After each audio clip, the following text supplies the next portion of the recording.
Please tell me that I can't, that I won't, that I fail, that I'll never make it out, yeah. Please tell me all the bad, never good, fill my head full of every single doubt.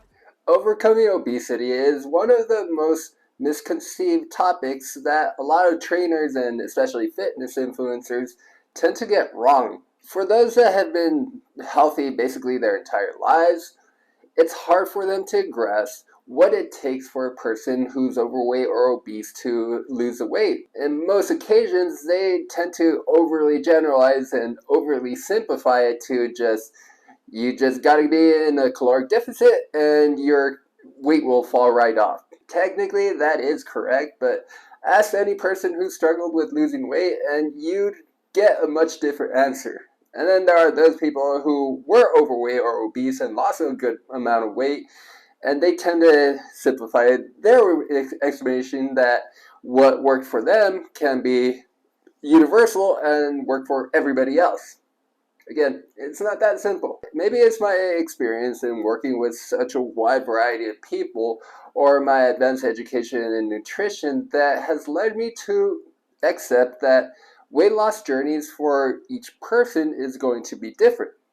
Welcome to the Workout Nerd Out. I'm Julio Lopez. I've got my master's degree in nutrition, as well as being a certified personal trainer and certified strength and conditioning specialist with over 8 years of experience in personal training. Offering tips for those who are struggling with obesity is really challenging because solutions for losing weight is in a wide spectrum. And that makes it really difficult to offer advice that can be specific to the individual. In that case, I want you to think of this as like a broad outline to guide you in your path towards your fitness journey. Just like a writer has to brainstorm or storyboard ideas before they start working on their masterpiece. And really importantly, before you even get started with losing weight, make sure that you check with your doctor and ask a lot of questions. So let's get started. First thing, walking the walk. One of the most common misconceptions about exercising for weight loss is that you have to train super duper hard all the time for you to be able to lose weight, that you gotta train until failure for every repetition. That's just wrong. Not only is that just wrong, it's probably going to lead you to an injury, or if you don't get injured, you're probably going to get burned out and not really want to work out anymore. I'm a massive fan of walking for a number of reasons, especially for the folks that are overweight or obese. Walking is a low impact exercise and easily acceptable. I mean, right now, assuming you're not like at work and having to deal with a tight deadline, you can literally go outside and go on your walk 10-15 minutes. That could be your workout for the day. It's a simple exercise that can allow you to enjoy the sunshine, or if you go to the gym, you can watch your favorite show on Netflix or whatever and pass the time just doing that.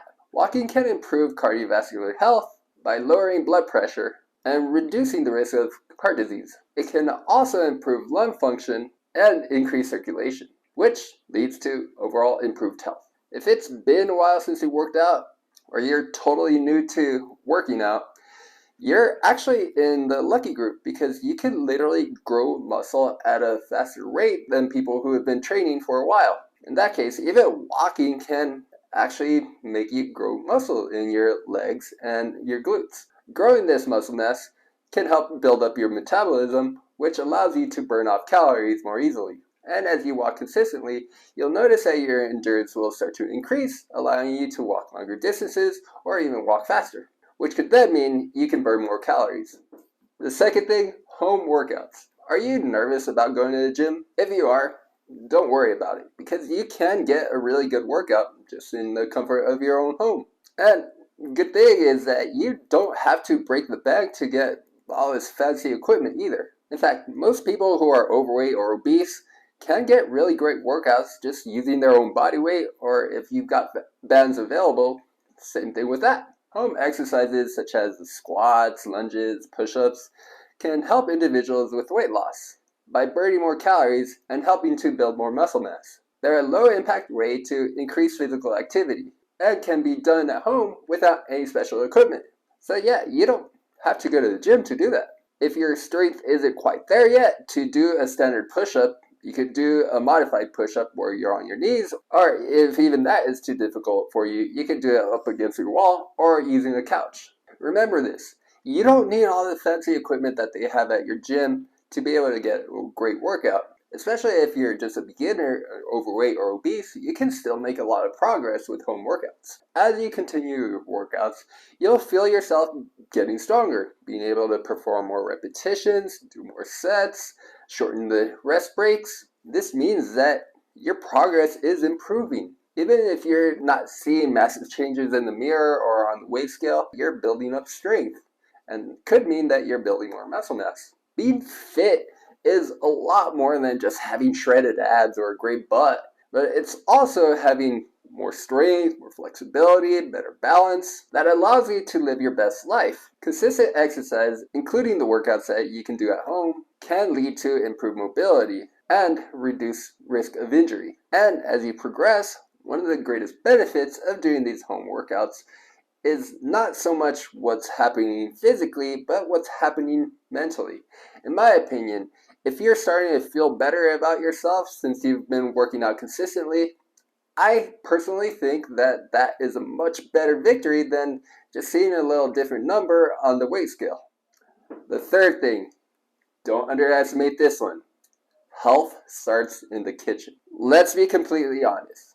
For a person who is overweight or obese or morbidly obese, it didn't just take one bad meal to get that way. It took consistently making poor eating choices over an extended period of time, in many cases for years and years, for a person to have gained that much weight. So for a person that weighs over 300 pounds, that's not like an NFL athlete. Amassing that much excess fat took a long time to get there. On the same note, to be able to lose that much fat is also going to take a long time for that to happen as well. So that's why for an overweight, obese, or morbidly obese person, you guys really need to understand that it's going to take a long process to be able to get there.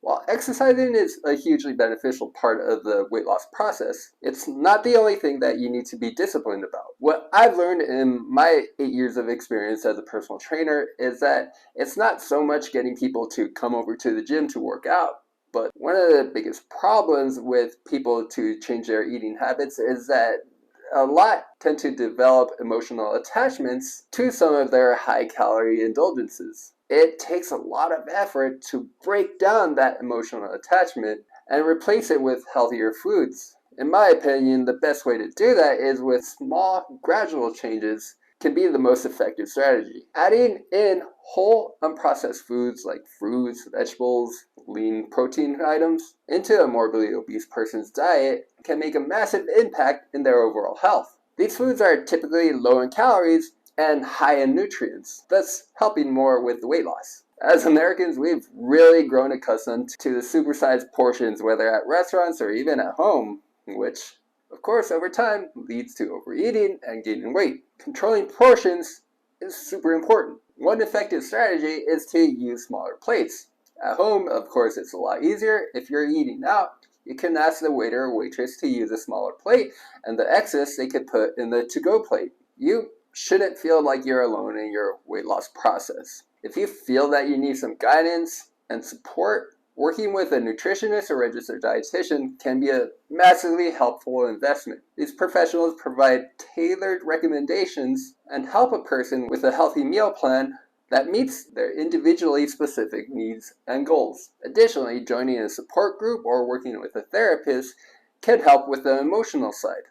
In conclusion, the journey to better health can feel especially more daunting for the morbidly obese person than it does for the average overweight person, because the road to weight loss is a lot longer and getting started has a lot more obstacles. From the social stigma of being morbidly obese to finding equipment that's suitable means that it requires extra planning than it does for most others who usually don't have to think about it that much. My best advice is to be patient and commit yourself to consistency. For example, put your workouts on your calendar and treat it like an important meeting or appointment. If you had planned to work out first thing in the morning but you had overslept, make it up by doing your workout as soon as you get home from work. And don't you dare turn on that TV or heat up your dinner until you finish doing that workout. So that does it for today's Workout Nerd Out. I hope it helped. If you've got any questions, feel free to leave one in the comment section. And don't forget to hit that like and subscribe button. Until next time, I'll see you on the next Workout Nerd Out.